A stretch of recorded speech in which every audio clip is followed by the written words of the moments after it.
नमस्कार दोस्तों, आप सभी का लॉ सीखो के दैनिक समाचार विश्लेषण में चलिए आज के आर्टिकल्स देखते हैं। आज हम एक ही आर्टिकल के बारे में बात करेंगे जिसमें हम राज्य के राज्यपाल की पावर की शक्ति के बारे में बात करेंगे कि उनके पास में असेंबली सेशन विधानसभा जो सत्र होता है उसे बुलाने की कितनी शक्ति होती है, हमारा संविधान उसके बारे में क्या कहता है, अभी तक हमारी न्यायपालिकाओं ने क्या न्यायपालिका में विभिन्न कोर्टों ने क्या डिसीजन दिया है, इन सारी चीज़ों के बारे में हम इसमें विस्तृत चर्चा करेंगे।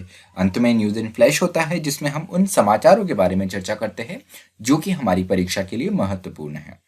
तो चलिए मैं आगे बढ़ूँ उससे पहले लॉ सीखो की ये कुछ कोर्सेज और पैकेजेस है। इन्हीं में से एक कोर्स है लॉर्ड ऑफ द कोर्सेज जो कि हमारी न्यायिक परीक्षा की तैयारी के लिए है। तो अगर आप जुडिशरी की प्रिपरेशन कर रहे हैं तो ये कोर्स ज़रूर विजिट करिए। उसके अलावा भी लॉ सीखो के और भी कोर्सेज है। इन सारे कोर्सेज की जानकारी आपको लॉ सीखो की वेबसाइट पे मिल जाएंगी। तो चलिए आज का एमसीक्यू देखते हैं। वह यह है कि गुड गवर्नेंस डे किस लीडर की बर्थ एनिवर्सरी पे जयंती पे बनाया जाता है। आपका ऑप्शन ए है भारत रत्न लेट मदन मोहन मालवीय जी, ऑप्शन बी है भारत रत्न श्री अटल बिहारी वाजपेयी, ऑप्शन सी है पाकिस्तान पीएम नवाज शरीफ, या ऑप्शन डी इनमें से कोई भी नहीं। जो भी आपका उत्तर हो कमेंट बॉक्स में ज़रूर लिखिएगा। तो यहाँ पर आप एक सेकंड के लिए पॉज करके जो भी आपका उत्तर हो वो ज़रूर लिखिए। अगर आप हमारा जो एनालिसिस है कंटिन्यूसली देख रहे हो तो आपके लिए एमसीक्यू आंसर काफ़ी इजी आपके लिए होगा इसका देना, इसलिए आप ये ज़रूरी है कि आप कंटिन्यू एनालिसिस देखते रहें। चलिए तो वर्णनात्मक प्रश्न की ओर बढ़ते हैं। वो आज का ये है कि राज्य के राज्यपाल के पास में असेंबली सेशन जो विधानसभा सत्र होता है उसको बुलाने की जो पावर होती है वो किन कॉन्स्टिट्यूशनल प्रोविजंस में, किन संवैधानिक प्रावधानों में है, इसकी एक विस्तृत चर्चा करें। आप आपका उत्तर 250 शब्दों में लिख सकते हैं। चलिए हमारे आर्टिकल पे आते हैं। तो हाल ही में ये समाचार में कैसे आया, तो केरला की जो गवर्नर है आरिफ मोहम्मद खान, इन्होंने वहाँ की जो कैबिनेट है उनकी ये रिक्वेस्ट की स्पेशल सिटिंग बुलाई जाए असेंबली की। इस रिक्वेस्ट को उन्होंने रिफ्यूज़ कर दिया। तो कैबिनेट क्यों बुलाना चाहती थी ये सत्र, वो चाहते थे कि जो न्यू सेंट्रल फार्म लॉज है, जो 3 कृषि कानून हैं, उन पर डिबेट के लिए। अब केरला में ये बात है कि केरला में आपके विपक्ष की सरकार है, जो अपोजिशन पार्टी है उनकी सरकार है। तो यहाँ पर कम्युनिस्ट गवर्नमेंट जैसे हम सबको पता है, और रूलिंग जो हमारी केंद्र में सरकार है ये यहाँ पर हमारी एनडीए गवर्नमेंट है। तो ये देखने वाली बात, ये टसल हमेशा देखने को मिलती है, ये समस्या हमेशा से देखने को मिलती है कि जहाँ पर भी अपोजिशन की गवर्नमेंट होती है वहाँ पे वहाँ की गवर्नमेंट और गवर्नर के बीच में खींचतान देखने को मिलती है, क्योंकि गवर्नर को अपॉइंट करने वाली होती है सेंट्रल गवर्नमेंट। वैसे तो प्रेसिडेंट अपॉइंट करते हैं लेकिन वो aid and advice of central government की ही अपॉइंट कर सकते हैं। तो यहाँ पर कुछ जुडिशियल स्टेंसेस है कि न्यायपालिका ने अभी तक क्या स्टैंड रखा है गवर्नर की पावर के संबंध में, वो जान लेते हैं। तो in number of cases supreme court जो हमारा मुख्य न्यायालय है, इसने क्या जजमेंट दी है वो जान लेते हैं। Governor can not refuse the request of cabinet that enjoys majority in the house unless it is patently unconstitutional. तो सुप्रीम कोर्ट ने बहुत से जजमेंट्स में ये कहा है कि गवर्नर जो है वो रिक्वेस्ट कैबिनेट का, जो स्टेट कैबिनेट है उसका रिक्वेस्ट रिफ्यूज नहीं कर सकते हैं जब तक कि ऐसा सत्र बुलाना एक असंवैधानिक कदम हो। तो यहाँ पर आपने जो रिक्वेस्ट डिनाई किया है केरला गवर्नर ने, तो ये अपने आप में एक प्रश्न चिन्ह खड़ा करता है कि कभी ये कोर्ट में जाता है तो बहुत ज़्यादा चांसेस है कि जो केरला की गवर्नमेंट है उनके पक्ष में निर्णय आएगा। उसके अलावा 2016 में बहुत ही महत्वपूर्ण रूलिंग हुई है अरुणाचल प्रदेश के संबंध में। अब यहाँ पे क्या हुआ था अरुणाचल प्रदेश में कि वहाँ के गवर्नर ने प्रेसिडेंट रूल के लिए रिकमेंडेशन दिया, जो कि प्रेसिडेंट ने मान लिया।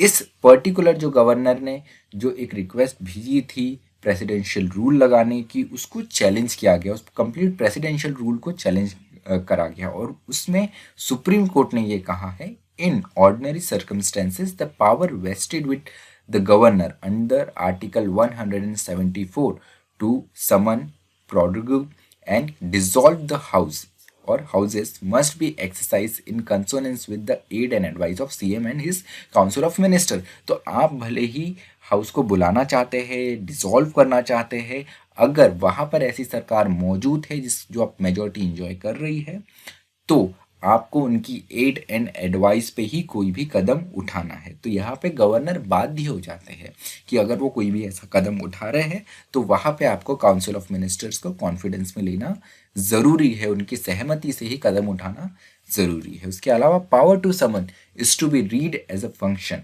And not as a power of the governor. तो यहाँ पर बड़ी महत्वपूर्ण बात बताई है राइटर ने कि पावर टू समन, कि सत्र को बुलाने का जो अधिकार है ये एक पावर नहीं है, ये एक कर्तव्य है, एक कार्य है, एक फंक्शन है गवर्नर का। तो इस चीज़ को ध्यान रखना चाहिए जब भी आप आपकी ये पर्टिकुलर फंक्शन एक्सरसाइज करते हैं। तो आर्टिकल 174 की बात की गई है, वो जान लेते वो क्या है। तो यहाँ पर गवर्नर को ये पावर है कि वो जब चाहे, जहाँ चाहे और जैसे ठीक लगे जो विधानसभा का सत्र है उसे बुला सकता है। उसके अलावा आर्टिकल 163 जो है वो कहता है कि गवर्नर अपने आप में एक्ट कर सकते हैं, लेकिन उन्हें एड एंड एडवाइस उन्हें कैबिनेट की सहमति से कदम उठाना है। उसके अलावा सरकारिया कमीशन जो 1983 में हुआ था, उनने भी एक बहुत इम्पॉर्टेंट ऑब्जर्वेशन दिया है, वो ये है, so long as the council of minister enjoy the confidence its advice must be deemed as binding on the governor. तो सरकारी कमीशन ने काफ़ी महत्वपूर्ण बात कही है कि जब भी मेजॉरिटी है गवर्नमेंट के पास में, उस स्थिति में काउंसिल ऑफ मिनिस्टर की जो भी एड एंड एडवाइस होती है उसे पालन करना गवर्नर को बाइंडिंग होता है। तो ये कुछ महत्वपूर्ण हमारे तथ्य थे जो एग्जाम पॉइंट ऑफ व्यू से काफ़ी महत्वपूर्ण हो जाते हैं। जब भी गवर्नर के पावर की बात आती है, गवर्नर के रूल की बात आती है कि उनका क्या रोल है एक विधानसभा सत्र को बुलाने में, तो यहाँ ये सारी चीज़ें महत्वपूर्ण हो जाती है। तो उसके अलावा जो कंप्लीट टाइमलाइन हमने अरुणाचल प्रदेश के क्राइसिस के बारे में जाना, वो आप इस कंप्लीट टाइमलाइन से जान सकते हैं। इस वीडियो की पीडीएफ में आप इसको कम्प्लीटली ये नोट कर सकते हैं कि कैसे इंस्टेंसेस रहे। उसके अलावा 174 और आर्टिकल 163 जो है हमारे कॉन्स्टिट्यूशन का, जो हमने डिस्कस करा, वो भी यहाँ पर दिया गया है। तो चलिए हमारे न्यूज़ इन फ्लैश पे आते हैं। तो न्यूज़ इन फ्लैश आज का ये है, महत्वपूर्ण ये है कि आईसीसी ने अपनी डिकेट की जो हर दशक में वो अपनी एक टीम अनाउंस करती है, वो अनाउंस की गई है। उसमें सबसे अच्छी बात यह है कि पिछले एक दशक में हमने देखा है कि भारतीय टीम का काफ़ी ज़्यादा दबदबा रहा है। 2013 में हमने वर्ल्ड कप भी जीता है। तो ये जो एक टीम बनी पूरी, इस टीम में भारतीयों का काफ़ी दबदबा रहा है। तो जो हमारी टीम के कैप्टन रहे काफ़ी लंबे समय से इस पिछले दशक में, महेंद्र सिंह धोनी, उन्हें आईसीसी टीम का कैप्टन चुना गया है। उसके अलावा जो T20 इंटरनेशनल टीम है उसका भी उन्हें कैप्टन बनाया गया है। तो विराट कोहली जो है was voted keeper of test team. तो टेस्ट टीम का जो कैप्टन है उन्हें विराट कोहली को माना गया है। उसके अलावा Indians dominated the limited over teams by having 3 players in ODIs and 4 in T20s, while English has 4 in test side. तो T20s में और ODIs में भारतीयों का दबदबा रहा है। 3 प्लेयर ODIs में हमारे पास रहे, T20 में 4 प्लेयर्स रहे, और इंग्लिश टीम का जो है वो दबदबा टेस्ट क्रिकेट में देखने को मिला, जहां 4 इंग्लिश क्रिकेटर्स को नामांकित किया गया, नॉमिनेट किया गया है as a ODI team of ICC। उसके अलावा अगर हम वुमेन की बात करें तो यहाँ पे हरमनप्रीत कौर और पूनम यादव जो है, इनको T20 टीम का हिस्सा माना गया है इस पर्टिकुलर डिकेड का। उसके अलावा मिताली राज और झूलन गोस्वामी जो है ये ODI टीम के हिस्सा है। तो चलिए ये आप देख सकते हैं ब्रीफ में कैसे T20 टीम्स में विराट कोहली, महेंद्र सिंह धोनी विकेट कीपर और कैप्टन, उसके अलावा रोहित शर्मा इस टीम में है। और टेस्ट टीम में भारतीय टीम की तरफ से दो ही प्लेयर है, एक विराट कोहली और R अश्विन। उसके अलावा यहाँ दबदबा हमें देखने को मिलता है इंग्लिश प्लेयर्स का, इंग्लैंड के प्लेयर्स का। तो चलिए हमारा आज का विश्लेषण यही समाप्त होता है। अगर आपको इस वीडियो की PDF चाहिए तो वो आप लॉ सीखो के टेलीग्राम चैनल से डाउनलोड कर सकते हैं। उसके अलावा अन्य किसी भी जानकारी के लिए आप लॉ सीखो की वेबसाइट विजिट कर सकते हैं। Thank you so much for listening. Stay tuned to law सीखो।